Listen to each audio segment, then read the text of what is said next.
Split, join और reverse, ये तीन फंक्शंस यूज करके हम एक ही लाइन में बहुत ही कॉम्प्लेक्स ऑपरेशंस परफॉर्म कर सकते हैं। लेट्स से अगर आपके पास ऐसा कुछ स्ट्रिंग है जहाँ पे हम एक्चुअली ये यूटीसी फॉर्मेट में है और ऐसे ही डेट को सेव किया जाता है जहाँ पे डेट और टाइम वैल्यू दोनों एक साथ है, और इससे हमारा रिक्वायरमेंट है कि हमारा जो डेट है उसी को हमें वेबसाइट में कहीं पे शो कराना है। तो उसके लिए हमें इसको सेपरेट करना होगा, और सेपरेट करने के लिए मैं इस टी को यूज करूंगा as a separator, and then let's सी।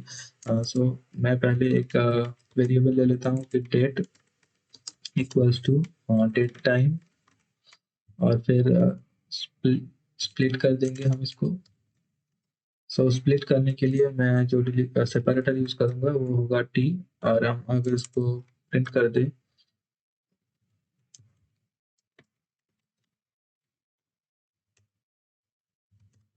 तो आप देख सकते हैं यहाँ पे जो नया एरे आ रहा है, यहाँ पे इस एरे में हमारे पास पहला जो डेट सेक्शन है उसको हम यूज कर सकते हैं, और फिर अगर हम चाहे तो इसको अलग से कहीं पे जो टाइम वैल्यू है उसको अलग से कहीं पे यूज कर सकते हैं।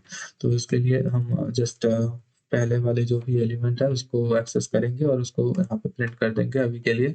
लेट्स से एक और रिक्वायरमेंट है कि जो डेट है उसको हमें डिफरेंट फॉर्मेट में शो कराना है, जैसे कि पहले डे आना चाहिए और फिर मंथ और फिर ईयर वैल्यू आना चाहिए, और इन तीनों चीज़ों को हम सिर्फ एक स्लैश की मदद से सेपरेट करेंगे। तो इसको हम एक और बार यूज कर सकते हैं, स्प्लिट। तो इस बार स्प्लिट करने के लिए मैं एक डैश को यूज करूंगा एज ए सेपरेटर, और फिर अगर हम इसको प्रिंट कर दें तो आप देख सकते हैं एक और बार हमारे पास एक एरे है, और इस एरे को हम एक रिवर्स कर देंगे क्योंकि हमें डे पहले चाहिए। तो रिवर्स करने के लिए मैं जस्ट कॉल कर दूंगा रिवर्स फंक्शन को। तो यहाँ पे जो स्प्लिट फंक्शन है उसका जो रिजल्ट है वो रिवर्स फंक्शन में जाएगा, और रिवर्स फंक्शन का जो रिजल्ट है वो हम कंसोल लॉग की मदद से प्रिंट कर रहे हैं। तो यह अगर मैं यहाँ पे प्रिंट करूँ तो यहाँ पे रिवर्स हो चुका है डेटा, और फिर हम इसको एक स्ट्रिंग में कन्वर्ट करेंगे जॉइन फंक्शन की मदद से, और इस बार जॉइन करने के लिए मैं एक स्लैश ऑपरेटर को यूज करूंगा। तो आप देख सकते हैं कि मैंने जो डेट था, जो डेटाबेस से डेट आ रहा था उसको एक ऐसे फॉर्मेट में कन्वर्ट कर लिया है जो कि हमें चाहिए।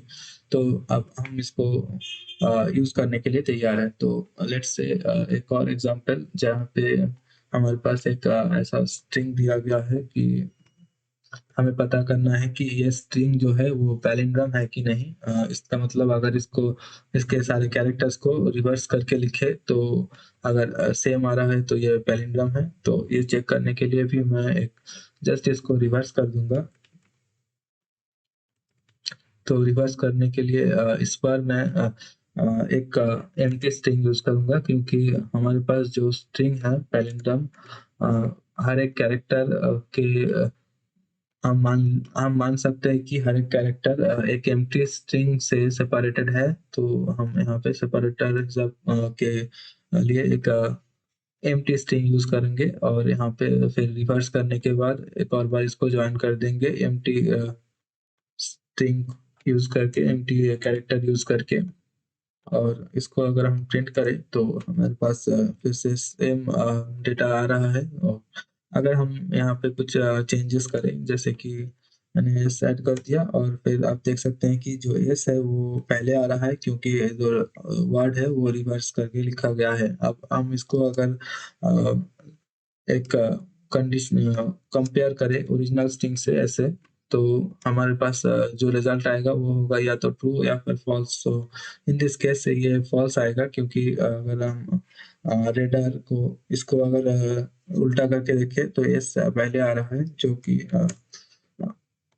एक जैसा नहीं है, जो कि ओरिजिनल ओरिजिनल स्ट्रिंग जैसा नहीं है। तो इसके लिए हम फॉल्स यहाँ पे प्रिंट कर रहे हैं, और लेट्स से अगर मैंने यहाँ पे एस को निकाल दिया तो फिर ये ट्रू आ रहा है, तो इसका मतलब ये प्लेन पैरेंटम है।